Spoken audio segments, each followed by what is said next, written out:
नमस्कार. आज आपण जैन साहित्याच्या ज्ञानाच्या सागरात डोकावून पाहूया. या प्राचीन परंपरेनुसार शब्दमुक्तीचा मार्ग दाखवू शकतात. पाहूया याची सुरुवात कशी झाली. आज आपण याचा पाया, त्यातील मतभेद, तत्वज्ञानाचा विस्तार आणि त्याचा वारसा यावर नजर टाकूया. याचा मुख्य उद्देश आहे अहिंसा आणि आत्मसंयमातून जीवनाला दिशा देणं. हे साहित्य मुख्यत्वे 2 भागांत विभागलेलं आहे. एक आहे आगम आणि दुसरं अनागम. चला मग सुरुवात करूया आगम साहित्यापासून, जो जैन तत्वज्ञानाचा मूळ आधार आहे.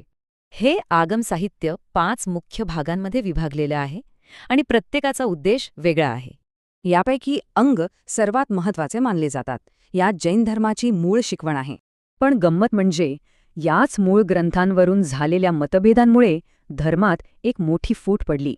श्वेतांबर आणि दिगंबर पंथांमध्ये याच आगम ग्रंथांच्या सत्यतेवरून मोठा वाद आहे. एका मतभेदामुळे आचरण, वेशभूषा आणि अगदी मोक्षाबद्दलच्या विचारांमध्येही फरक पडला. आणि याच मतभेदामुळे आपण येतो साहित्याच्या दुसऱ्या प्रकाराकडे, तो म्हणजे अनागम.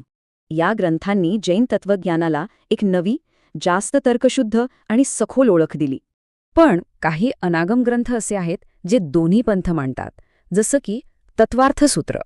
हा ग्रंथ म्हणजे जैन सिद्धांताचा सार आहे, जो दोन्ही पंथांना एकत्र जोडतो. तर दुसरीकडे आचार्य कुंदकुंदांचं समयसार हे खास करून दिगंबर परंपरेत खूप महत्त्वाचं आहे. या ग्रंथाचा मुख्य भर आहे आत्मसाक्षात्कारावर, म्हणजे आत्म्याला कर्मापासून वेगळं ओळखण्यावर.